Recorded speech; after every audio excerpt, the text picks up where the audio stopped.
নমস্কাৰ স্বাগতম ইয়া হৈছে গাঁও চহৰ জিলাৰ খবৰ ষ্টুডিঅ'ত মই প্ৰাঞ্জল পশ্চিম এছিয়াৰ যুদ্ধ সন্দৰ্ভত প্ৰধানমন্ত্ৰী মোদী সংসদত প্ৰধানমন্ত্ৰী মোদীৰ ভাষণ পশ্চিম এছিয়াৰ বৰ্তমানৰ অৱস্থা চিন্তনীয় এই যুদ্ধৰ বাবে বহু নিৰীহ লোকৰ প্ৰাণ গৈছে যুদ্ধ অতি সোনকালে বন্ধ হোৱাৰ প্ৰয়োজন প্ৰবাসী ভাৰতীয় শিক্ষাৰ্থীক উদ্ধাৰৰ ব্যৱস্থা কৰিছে চৰকাৰে ঘৰুৱা চিলিণ্ডাৰৰ যোগান ধৰাটো চৰকাৰৰ প্ৰধান কাম বুলি তেওঁ সদৰি কৰে বিধানসভা নিৰ্বাচনৰ মনোনয়ন দাখিলৰ আজি অন্তিম দিন শাসক বিৰোধীৰ বহু প্ৰাৰ্থীয়ে আজি দাখিল কৰে মনোনয়ন গুৱাহাটীৰ 4 সমষ্টিৰ এনডিএৰ প্ৰাৰ্থীয়ে আজি মনোনয়ন পত্ৰ দাখিল কৰে এনডিএৰ নিউ গুৱাহাটী সমষ্টিৰ দীপ্তিৰঞ্জন শৰ্মা গুৱাহাটী মধ্যৰ প্ৰাৰ্থী বিজয় গুপ্তা দিছপুৰ সমষ্টিৰ প্ৰাৰ্থী প্ৰদ্যুৎ বৰদলৈ আৰু ডিমৰিয়াৰ প্ৰাৰ্থী তপন দাসেও দাখিল কৰে মনোনয়ন আয়ুক্তৰ কাৰ্যালয়ত আহি মনোনয়ন পত্ৰ দাখিল কৰে খানাপাৰাৰ পৰা সমদল উলিয়াই কামৰূপ মহানগৰ জিলা কাৰ্যালয়ত দাখিল কৰে মনোনয়ন অগপৰ অতুল বৰা কেশৱ মহন্তয়ো দাখিল কৰে মনোনয়ন অগপৰ প্ৰাৰ্থী দুজনক মনোনয়ন দাখিলৰ সময়ত সংগ দিয়ে মুখ্যমন্ত্ৰীয়ে নলবাৰীত জয়ন্ত মল্ল বৰুৱায়ো আজি দাখিল কৰে মনোনয়ন এপিচিচি সভাপতি গৌৰৱ গগৈও দাখিল কৰে মনোনয়ন পত্ৰ কংগ্ৰেছৰ দিছপুৰ সমষ্টিৰ প্ৰাৰ্থী মীৰা বৰঠাকুৰ গুৱাহাটী মধ্যৰ প্ৰাৰ্থী কুংকি চৌধুৰীয়েও আজি দাখিল কৰে মনোনয়ন বিয়লি 3 বজাত অন্ত পৰিব মনোনয়ন দাখিল পৰ্ব দৃশ্যবোৰ দেখুৱাইছোঁ খানাপাৰাৰ পৰা গুৱাহাটী আয়ুক্তৰ কাৰ্যালয়লৈ এয়া সমদল কৰি আগবাঢ়িছে বিজেপিৰ এইসকল প্ৰাৰ্থী ব্যাপক উৎসাহ উদ্দীপনাৰ মাজেৰে তেওঁলোকে মনোনয়ন পত্ৰ দাখিল কৰে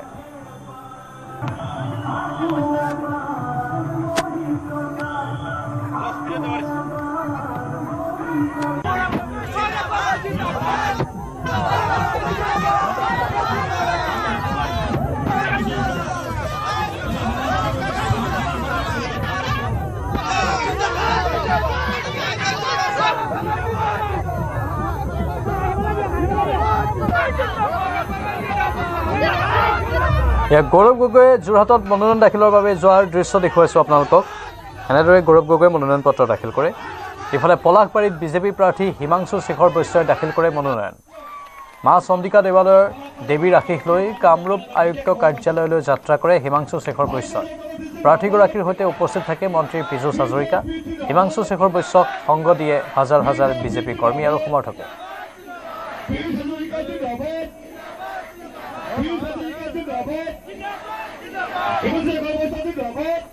ডাঙৰীয়াক ভোট দিয়ে হিমন্ত বিশ্ব শৰ্মা ডাঙৰীয়াৰ হাত শক্তিশালী কৰে নৰেন্দ্ৰ মোদী ডাঙৰীয়াৰ হাত শক্তিশালী কৰে আৰু আমাৰ হেমাংগ ঠাকুৰীয়া ডাঙৰীয়াই যথেষ্ট কাম যোৱা 5 বছৰত পলাশবাৰীত কৰিছিলে আৰু অলপ নিশ্চয়কৈ কৰিব লগা থাকিব কাৰণ সকলোতে সম্পূৰ্ণ হৈ যোৱা নাই ডেভেলপমেণ্টৰ কাম সেইখিনি ভাতৃ হিমাংশুৱে আগুৱাই নিব গতিকে ৰাইজক আশীৰ্বাদ কৰিবলৈ হিমাংশুক আশীৰ্বাদ কৰিবলৈ ৰাইজক অনুৰোধ কৰিছোঁ হিমাংশু বৈশ্য ডাঙৰীয়াক অনুৰোধ কৰিছোঁ ৰাইজৰ হকে শেষ পৰ্যন্ত কাম কৰিবলৈ সমষ্টিবাসী ৰাইজক পোনপ্ৰথমে ধন্যবাদ জনাইছোঁ এনেধৰণে হিলদল ভাঙি ওলাই আহিছে আজি আমি মা চন্দিকাৰ আশীৰ্বাদ লৈ আজি মনোনয়ন দাখিলৰ যাত্ৰা আৰম্ভণি কৰিম মাননীয় মুখ্যমন্ত্ৰী মহোদয়ক পুনৰবাৰ ধন্যবাদ জনাইছোঁ দলীয় সভাপতি মহোদয়ক পুনৰবাৰ ধন্যবাদ জনাইছোঁ মোকে সুযোগ দিয়াৰ বাবে এনডিএ হিচাপে আমি সকলো দল অগপ আৰু আমাৰ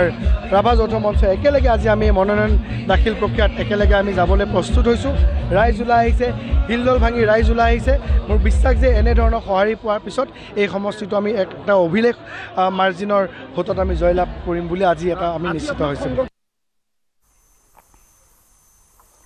হাফলং সমষ্টিত কংগ্ৰেছৰ প্ৰাৰ্থী হ'ব নন্দিতা গাৰ্লুছা আয়ুক্ত কাৰ্যালয়ত নন্দিতা গাৰ্লুছাৰ মনোনয়ন দাখিল দেওবাৰে কংগ্ৰেছত যোগদান কৰিছিল নন্দিতা গাৰ্লুছাই বিজেপিত টিকট বঞ্চিত হৈ যোগদান কৰিছিল কংগ্ৰেছত এপিচিচিৰ তত্ত্বাৱধায়ক জিতেন্দ্ৰ সিঙে ঘোষণা কৰিছিল প্ৰাৰ্থিত্ব हमने कांग्रेस पे अपने उम्मीदवार दिया है I am thankful to them also that they have given me the opportunity to take it forward of my own district जो हमने काम किया है उसको फॉरवर्ड करने के लिए let's see on the day of the election but no hard feelings to anybody it is always a welcome approach और ये हमारा जितना भी वर्कर्स लोग हैं जितना भी वासी लोग हैं they all my supporters they were really wanted me to come back once so to all my supporters उन लोग के लिए I am back once in the for the assembly election presenting the Congress as a candidate for the coming term. কলিয়াবৰত কেশৱ মহন্তৰ মনোনয়নৰ সময়ত সংগ দিলে মুখ্যমন্ত্ৰী হিমন্ত বিশ্ব শৰ্মাই মনোনয়ন দাখিলৰ পূৰ্বে জনসভা সম্বোধন কৰিলে মুখ্যমন্ত্ৰীয়ে ইয়াৰ পিছতেই বিশাল শৱদলেৰে আহি জিলা আয়ুক্তৰ কাৰ্যালয়ত মনোনয়ন দাখিল কৰিলে কেশৱ মহন্তই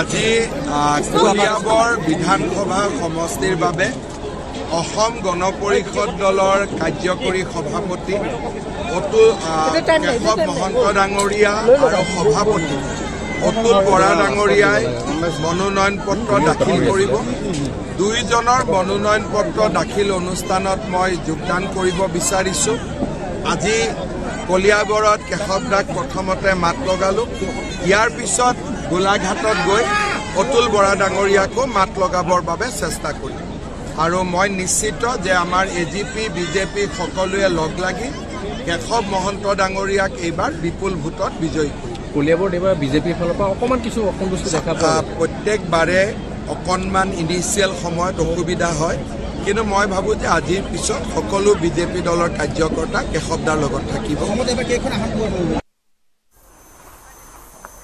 বিধানসভা নিৰ্বাচনৰ বাবে মনোনয়ন পত্ৰ দাখিল কৰিলে লখিমপুৰৰ বিধানসভা সমষ্টিৰ বিজেপি প্ৰাৰ্থী মানৱ ডেকাই মনোনয়ন পত্ৰ দাখিলৰ সময়ত মানৱ ডেকাৰ সৈতে থাকে অগপৰ প্ৰাক্তন বিধায়ক উৎপল দত্তৰ পত্নী দ্বিতীয়বাৰৰ বাবে প্ৰতিদ্বন্দ্বিতা কৰিবলৈ ওলোৱা মানৱ ডেকা এইবাৰ অধিক আত্মবিশ্বাসী মনোনয়ন পত্ৰ দাখিল কৰি লখিমপুৰৰ বিজেপি প্ৰাৰ্থী মানৱ ডেকা ওলাই আহিছে আৰু পোনপটীয়াকৈ আমি মানৱ ডেকাৰ লগত কথা পাতিবলৈ যত্ন কৰিম লগত আহিছে ঢকুৱাখানাৰ বিধায়ক নৱ কুমাৰ দলে আমি পোনপটীয়াকৈ মানৱ ডেকাৰ লগত কথা পাতিম আৰু আজিৰ দিনটোত অন্ততঃ মনোনয়ন পত্ৰ দাদা শুভকামনা জ্ঞাপন কৰি দিলোঁ সকলোকে লৈ লওক হ'ব মই মানৱ ডেকাৰ লগত পোনপটীয়াকৈ কথা পাতিম শুভকামনা জ্ঞাপন কৰিছোঁ প্ৰথমে নিউজ 18 তৰফৰ পৰা বহুত বহুত ধন্যবাদ মই সমূহ লখিমপুৰবাসী ৰাইজক ধন্যবাদ জনাইছোঁ তেওঁলোকৰ আশীৰ্বাদৰ কাৰণে আজি দলে মোক দ্বিতীয়বাৰৰ কাৰণে মনোনয়ন দিছে আৰু যোৱাবাৰ মই NDAৰ কেণ্ডিডেট নাছিলোঁ বিজেপিৰ কেণ্ডিডেট আছিলোঁ মই এইবাৰ NDAৰ কেণ্ডিডেট আৰু NDAৰ কেণ্ডিডেট হিচাপে আৰু অধিক সমৰ্থন হ'ব আপোনালোকে দেখিছে মই অৰ্গেনাইজ কৰি আজি পদুমণিৰ পৰা ইয়াত অহা নাছিলোঁ ৰাস্তাত প্ৰায় 15-20 হাজাৰ মানুহ ৰখি আছিলে ফিল্ডতো খুব ধুনীয়া পৰিৱেশ হৈছে এইবাৰ লখিমপুৰত যি নিৰ্বাচন হ'ব সেই নিৰ্বাচন কংগ্ৰেছ আৰু বিজেপিৰ নহয় এইবাৰ বিজেপি ইয়াত নাথাকে এইবাৰ ৰাইজ আৰু কংগ্ৰেছৰ হ'ব ৰাইজে কৈছে যে এইবাৰ আমি জবাব দিম তেওঁলোকক গতিকে হিমন্ত বিশ্ব শৰ্মা ডাঙৰীয়াৰ যি উন্নয়নমূলক কাম সেই কামে ইমান সন্মোহিত কৰিছে ৰাইজক যে এইবাৰ বিপুল ভোটত লখিমপুৰৰ 5টা বিধানসভা সমষ্টি আমি জয়লাভ কৰিম লখিমপুৰকে ধৰি অসমৰ ভিতৰত আসন এইবাৰ বিজেপিত যোগ নিশ্চয় হ'ব কিমান আশা নাম্বাৰ কৈ দিয়াটো বেয়া গণতান্ত্ৰিক ব্যৱস্থাত মই কৈছোঁ যে আপোনালোকে যিমান ভাবি আছে তাতকৈ বেছি ভাল হ'ব কিন্তু এটা কথা আমি লক্ষ্য কৰিলোঁ এইবাৰ প্ৰাক্তন বিধায়ক লখিমপুৰৰ উৎপল দত্তৰ সহযোগ আপোনাৰ লগত প্ৰত্যক্ষভাৱে দেখিলোঁ মামা মই ভাগি কিয় সহযোগ নকৰিব যোৱাবাৰ মামা মই এতিয়া উৎপল দত্ত ডাঙৰীয়া 25 বছৰ বিধায়ক আছিলে মই এই জন্মত 25 বছৰ হ'ব নোৱাৰোঁ বুঢ়া হৈ যাম তেতিয়ালৈকে মামাটো 25 বছৰৰ পৰা হৈছিলে সেইটো কাৰণে তেওঁ আশীৰ্বাদ আছে মামী নিজে আহিছে আমি একেলগে নমিনেশ্যন দিলোঁ মামীকে বাকীখিনি লৈ লওক আৰু এটা কথা ক'লে ঘন বুঢ়াগোহাঁই আপোনাক হেৰি বুলি মানে এটা কথা ক'লে ভাতৃৰ দৰে বুলি ক'লে বা তেখেত গাৰ্জেন আছিলে আপোনাৰ লোকেল গাৰ্জেন একদম হয় ঘন বুঢ়াগোহাঁই মোৰ ভাতৃৰ দৰে গাৰ্জেন আছিলে কোলাটো ডাঙৰ হৈছে একেলগে খেলা ধূলা কৰিছোঁ ঘনদাৰ প্ৰতি শুভেচ্ছা আছে মোৰ ঘনদাৰ লগতো মোৰ ব্যক্তিগত মাটি বাৰী কাজিয়া নাই তেওঁ কংগ্ৰেছ দলৰ প্ৰাৰ্থী মই NDAৰ প্ৰাৰ্থী সেইটো নিতান্তই পুনৰবাৰ শুভকামনা জ্ঞাপন কৰিলোঁ আৰু মই পুনৰ কৈছোঁ যে এয়া বিধায়ক মানৱ ডেকা লখিমপুৰৰ বিধায়ক মনোনয়ন পত্ৰ দাখিল কৰি ওলাই আহিছে আৰু এইবাৰ তেওঁক বেছি অধিক তেওঁ এইবাৰ তৎপৰ হৈছে কাৰণ এইবাৰ যুদ্ধখন অলপ বেলেগ ধৰণৰ হ'ব ৰাইজ আৰু কংগ্ৰেছৰ মাজত হ'ব বুলি কৈছে অৰ্থাৎ ৰাইজৰ পক্ষত বিজেপি বা বিজেপিৰ পক্ষত ৰাইজ আছে ঠিক সেই কথাটো বুজাব বিচাৰিছে নিতান্তই লখিমপুৰৰ ছবিখন স্পষ্ট হৈ আছে মানৱ ডেকাৰ যি উন্নয়নমূলক কাম সেয়া সকলোৰে দৃষ্টিত পৰাকৈ হৈ আছে আৰু ইয়াৰ পৰৱৰ্তী সময়ত নিৰ্বাচনী ফলাফল কি হ'ব এই মুহূৰ্তত আমি কৈ দিব নোৱাৰোঁ যদিও স্পষ্ট হৈ আছে কিন্তু ইয়াৰ বিপৰীতে দেখা পোৱা গ'ল ঘন বুঢ়াগোহাঁইও নমিনেশ্যন দাখিল কৰি মনোনয়ন পত্ৰ দাখিল কৰি যুঁজখন যে হ'ব সেই কথাটো স্পষ্টকৈ আমাৰ আগত ঘোষণা কৰিছে ইফালে বোকাখাততো অতুল বৰাৰ মনোনয়নত সংগ দিলে মুখ্যমন্ত্ৰী হিমন্ত বিশ্ব শৰ্মাই মনোনয়নৰ পূৰ্বে জনসভা সম্বোধন কৰে মুখ্যমন্ত্ৰীয়ে বিশাল ৰেলীৰে মনোনয়ন দাখিলৰ বাবে ওলাই আহে ইয়াৰ দৃশ্যবোৰ দেখুৱাইছোঁ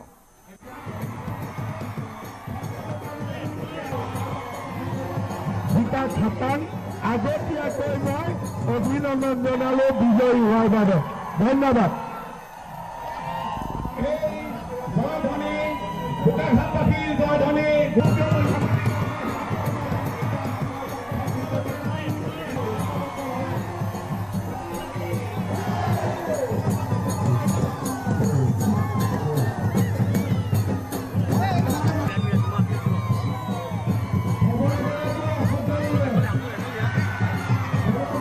আমাৰ শুভাকাংক্ষী বিভিন্ন ঠাই আৰু মাননীয় মুখ্যমন্ত্ৰীৰ উপস্থিতিত আমি মনোনয়ন মই বোকাখাটৰ ৰাইজ আৰু মাননীয় মুখ্যমন্ত্ৰী ডক্টৰ হিমন্ত বিশ্ব শৰ্মা ডাঙৰীয়াক বহুত বহুত ধন্যবাদ জনাইছোঁ। তেখেতৰ উপস্থিতিয়ে আজি কৰ্মীসকলক বহুত মনত আনন্দ দিছে আৰু উৎসাহিত হৈছে। শিৱসাগৰত কুশল দুৱৰীক বিজেপিৰ প্ৰাৰ্থিত্ব। ৰাজ্যিক বিজেপিৰ সভাপতি দিলীপ শইকীয়াৰ পৰা টিকট সংগ্ৰহ কুশল দুৱৰীৰ। আজি বিজেপিৰ প্ৰাৰ্থীৰূপে মনোনয়ন দাখিল কৰিব কুশল দুৱৰীয়ে। পূৰ্বে NDAৰ প্ৰাৰ্থীৰূপে অগপ নেতা প্ৰদীপ হাজৰিকাই দিছিল মনোনয়ন। শিৱসাগৰত অগপ বিজেপিৰ বন্ধুত্বমূলক প্ৰতিদ্বন্দ্বিতাৰ সম্ভাৱনা। শিৱসাগৰত বিৰোধী মিত্ৰজোঁটৰ প্ৰাৰ্থী অখিল গগৈ। শিৱসাগৰত অতি বিশিষ্ট ৰাজনৈতিক পৰিস্থিতি আৰু বিশিষ্ট ৰাজনৈতিক পৰিস্থিতিত NDA জিকাৰ স্বাৰ্থত NDAৰ জয়ৰ স্বাৰ্থত আমি ইতিমধ্যে আমাৰ প্ৰাৰ্থী দিয়াৰ দিশত আগবাঢ়িছোঁ। শিৱসাগৰত আমি ভাবোঁ যে কৌশলগত কাৰণত বন্ধুত্বমূলক প্ৰতিদ্বন্দ্বিতাৰ প্ৰয়োজন আছিলে আৰু সেইকাৰণে দুয়োটা দলে কথা পাতি সিদ্ধান্ত লৈছে। বিশ্বনাথত মনোনয়ন দাখিল কৰিলে পল্লৱ লোচন দাসে। দলে বলে সমৰ্থকৰ সৈতে আহি জিলা আয়ুক্তৰ কাৰ্যালয়ত মনোনয়ন দাখিল কৰিলে পল্লৱ লোচন দাসে।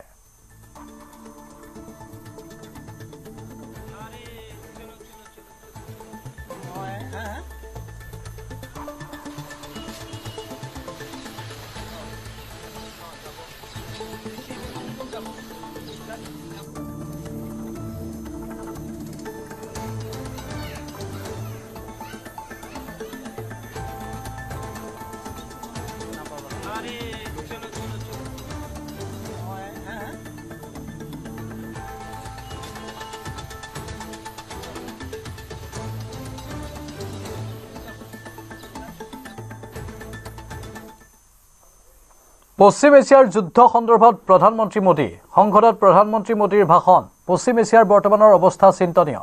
এই যুদ্ধৰ বাবে বহু নিৰীহ লোকৰ প্ৰাণ গৈছে।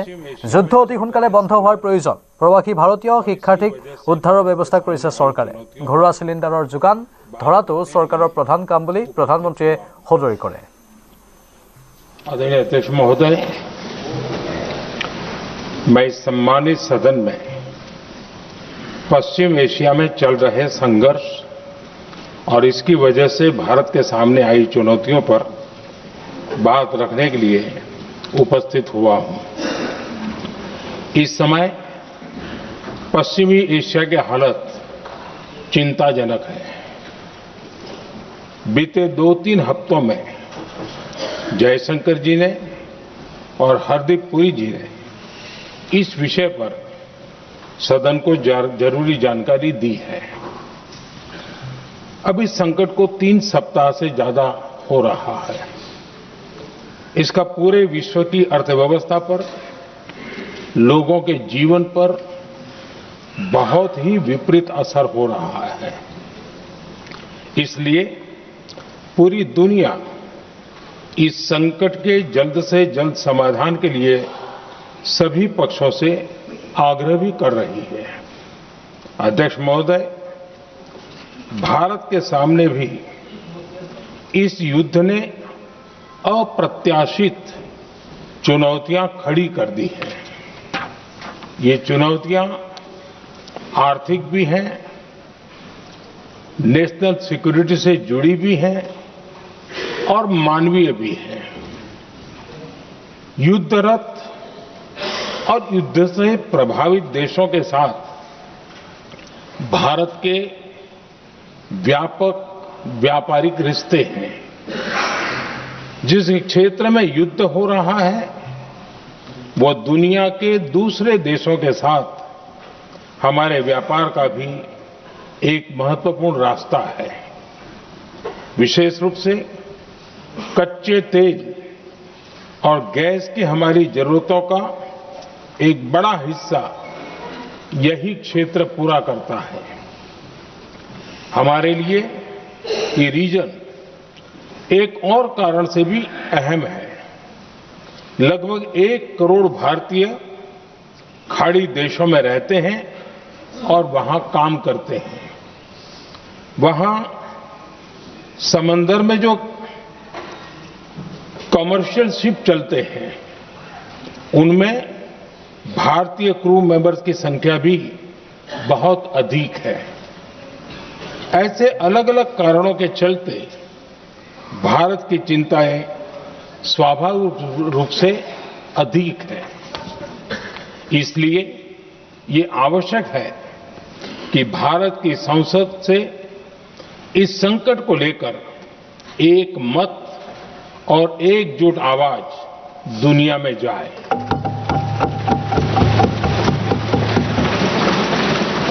अध्यक्ष जी, जब से ये युद्ध शुरू हुआ है तब से ही प्रभावित देशों में हर भारतीय को जरूरी मदद दी जा रही है। मैंने खुद पश्चिम एशिया के ज्यादातर देशों के राष्ट्राध्यक्षों के साथ 2 राउंड फोन पर बात की है। सभी ने भारतीयों की सुरक्षा का पूरा आश्वासन दिया है। दुर्भाग्य से इस दौरान कुछ लोगों की दुखद मृत्यु हुई है और कुछ घायल हुए हैं। ऐसे मुश्किल हालात में परिवारजनों को आवश्यक मदद दी जा रही है। जो घायल है उनका बेहतर इलाज सुनिश्चित कराया जा रहा है। अध्यक्ष जी, प्रभावित देशों में हमारे जितने भी मिशन हैं वो निरंतर भारतीयों की मदद करने में जुटे हैं। वहां काम करने वाले भारतीय हो या फिर जो टूरिस्ट वहां गए हैं, सभी को हर संभव मदद दी जा रही है। हमारे मिशन नियमित रूप से एडवाइजरी जारी कर रहे हैं। यहां भारत में और अन्य प्रभावित देशों में 24/7 कंट्रोल रूम और आपातकालीन हेल्पलाइन स्थापित की गई है। इनके माध्यम से सभी प्रभावितों को त्वरित जानकारी दी जा रही है। ৰাজ্যক পোৱা ধিঙৰ কিশোৰী ধৰ্ষণৰ ঘটনাক কাল্পনিক আখ্যা, সংখ্যালঘুক অত্যাচাৰৰ বাবে এই নাটকৰ ৰচনা কৰাৰ অভিযোগ। ধিঙৰ AIUDF প্ৰাৰ্থী মতিউৰ ৰহমানৰ বিতৰ্কিত মন্তব্য। মনোনয়ন পত্ৰ দাখিল কৰিবলৈ আহি মতিউৰ ৰহমানৰ এই বিস্ফোৰণ। ইউনিছ তামুলীক লগত লৈ মনোনয়ন দাখিল মতিউৰ ৰহমানৰ। ধিঙৰ এই ছোৱালীৰ ঘটনাটো কাল্পনিক আছিলতো। ক'ত দেখা পাইছে আপোনালোকে ছোৱালী? কোনো মানুহে ছোৱালীৰ ফটোও দেখা নাই, ক'তো ট্ৰিটমেণ্টো লোৱা নাই, কোনো হস্পিটেলতো যোৱা নাই। এইটো সম্পূৰ্ণ এটা কাল্পনিক ঘটনা। যিটো ঘটনা আলম লৈ কোনো মেডিকেলত ট্ৰিটমেণ্ট হৈ থকা নাই।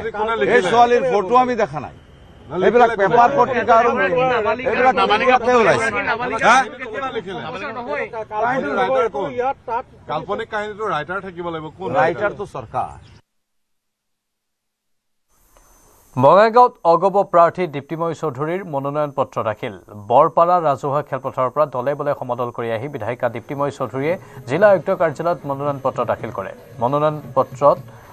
এই মনোনয়ন পত্ৰ দাখিল পৰ্বত সাংসদ বীৰেন্দ্ৰ প্ৰসাদ বৈশ্যকে ধৰি অগপ বিজেপি নেতা সদস্যসকলে অংশগ্ৰহণ কৰে। মনোনয়ন পত্ৰ দাখিল কৰি দীপ্তিময়ী চৌধুৰীয়ে বিগত নিৰ্বাচনৰ তুলনাত অধিক ভোটৰ ব্যৱধানত জয়লাভ কৰিব বুলি দাবী কৰে।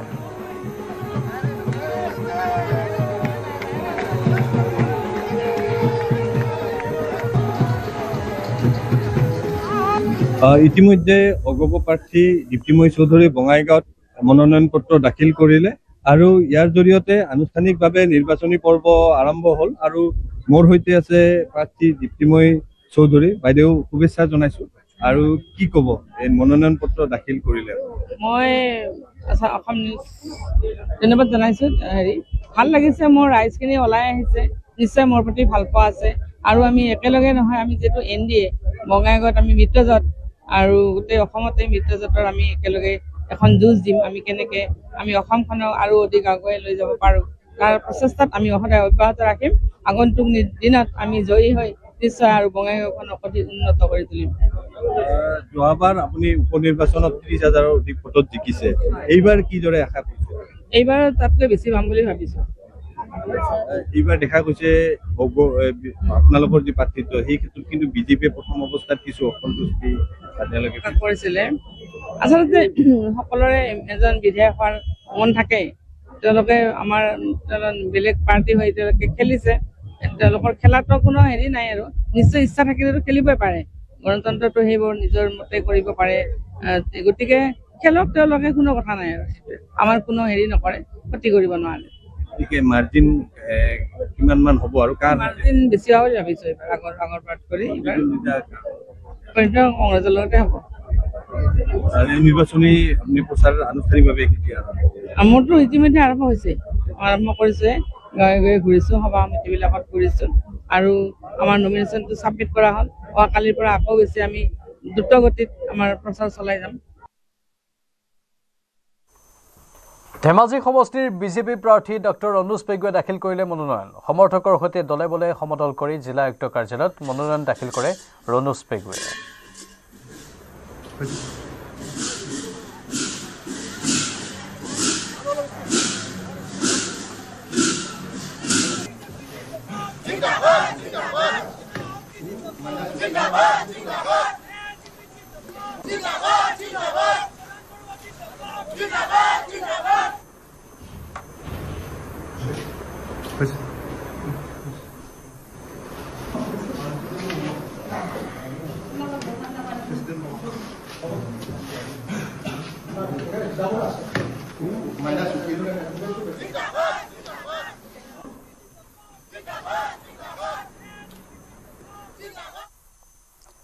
বিধানসভা নিৰ্বাচনৰ মনোনয়ন দাখিলৰ সময়ত শক্তি প্ৰদৰ্শন কৰিলে মন্ত্ৰী জয়ন্ত মল্ল বৰুৱাই। আজি নলবাৰীৰ জিলা আয়ুক্ত কাৰ্যালয়ত বিশাল সমৰ্থকৰ সৈতে মনোনয়ন দাখিল কৰিলে জয়ন্ত মল্ল বৰুৱাই। পুৱাই মন্দিৰত আশীষ লৈ সমৰ্থকৰ সৈতে বিশাল সমদলেৰে আহি মনোনয়ন দাখিল কৰে জয়ন্ত মল্ল বৰুৱাই।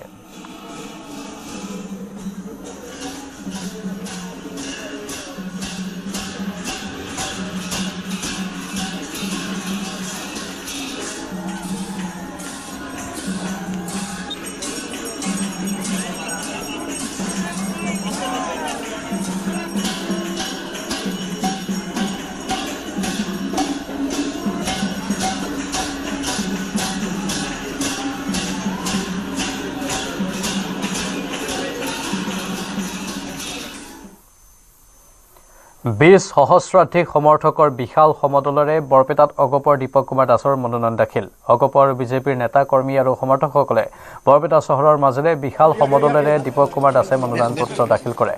বৰপেটা সমষ্টিত NDA মিত্ৰজোঁটৰ প্ৰাৰ্থী হিচাপে বিজয় নিশ্চিত বুলি দাবী কৰে দীপক কুমাৰ দাসে।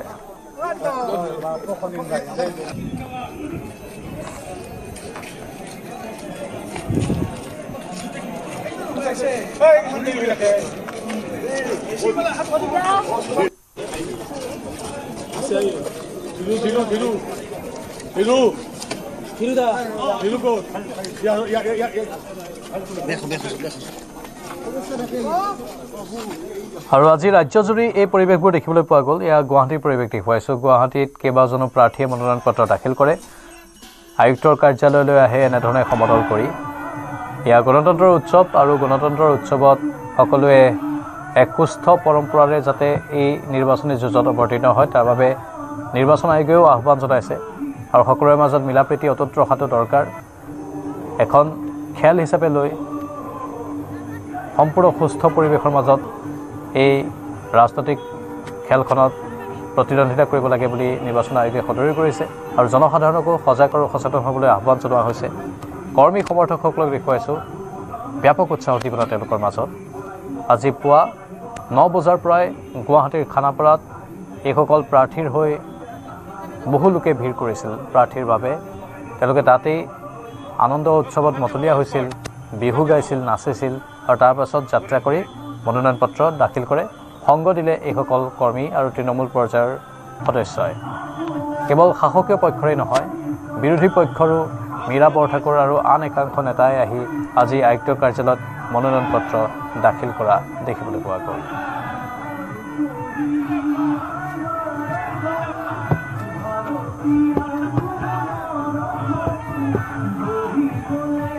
মনোনয়ন দাখিলৰ অন্তিম দিন আৰু পলাশবাৰীত বিজেপি প্ৰাৰ্থী হিমাংশু শেখৰ বৈশ্যই দাখিল কৰে মনোনয়ন। মা চন্দিকা দেৱালয়ৰ দেৱীৰ আশীষ লৈ কামৰূপ আয়ুক্ত কাৰ্যালয়লৈ যাত্ৰা কৰে হিমাংশু শেখৰ বৈশ্যই। প্ৰাৰ্থীগৰাকীৰ সৈতে উপস্থিত থাকে মন্ত্ৰী পীযুষ হাজৰিকা। হিমাংশু শেখৰ বৈশ্যক সংগ দিয়ে হাজাৰ হাজাৰ বিজেপি কৰ্মী আৰু সমৰ্থকে। যাতে সকলোৱে হিমাংশু শেখৰ বৈশ্য ডাঙৰীয়াক ভোট দিয়ে, হিমন্ত বিশ্ব শৰ্মা ডাঙৰীয়াৰ হাতত শক্তিশালী কৰে, নৰেন্দ্ৰ মোদী ডাঙৰীয়াৰ হাত শক্তিশালী কৰে আৰু আমাৰ হেমাংগ ঠাকুৰীয়া ডাঙৰীয়াই যথেষ্ট কাম যোৱা 5 বছৰত পলাশবাৰীত কৰিছিলে আৰু অলপ নিশ্চয়কৈ কৰিবলগা থাকিব, কাৰণ সকলোতে সম্পূৰ্ণ হৈ যোৱা নাই ডেভেলপমেণ্টৰ কাম। সেইখিনি ভাতৃ হিমাংশুৱে আগুৱাই নিব। গতিকে ৰাইজক আশীৰ্বাদ কৰিবলৈ, হিমাংশুক আশীৰ্বাদ কৰিবলৈ ৰাইজক অনুৰোধ কৰিছোঁ।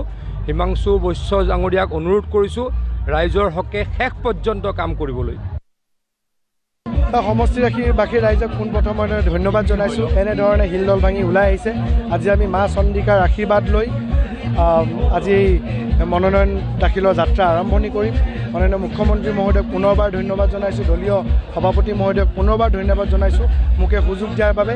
NDA হিচাপে আমি সকলো দল অগপ আৰু আমাৰ ৰাভা যৌথ মঞ্চ একেলগে আজি আমি মনোনয়ন দাখিল প্ৰক্ৰিয়াত একেলগে আমি যাবলৈ প্ৰস্তুত হৈছোঁ। ৰাইজ ওলাই আহিছে, হিলদল ভাঙি ৰাইজ ওলাই আহিছে। মোৰ বিশ্বাস যে এনেধৰণৰ সঁহাৰি পোৱাৰ পিছত এই সমষ্টিটো আমি এটা অভিলেখ মাৰ্জিনৰ ভোটত আমি জয়লাভ কৰিম বুলি আজি আমি নিশ্চিত হৈছোঁ। সময় হৈছে এতিয়াৰ বাতৰিৰ পৰা বিদায় লোৱাৰ। নমস্কাৰ।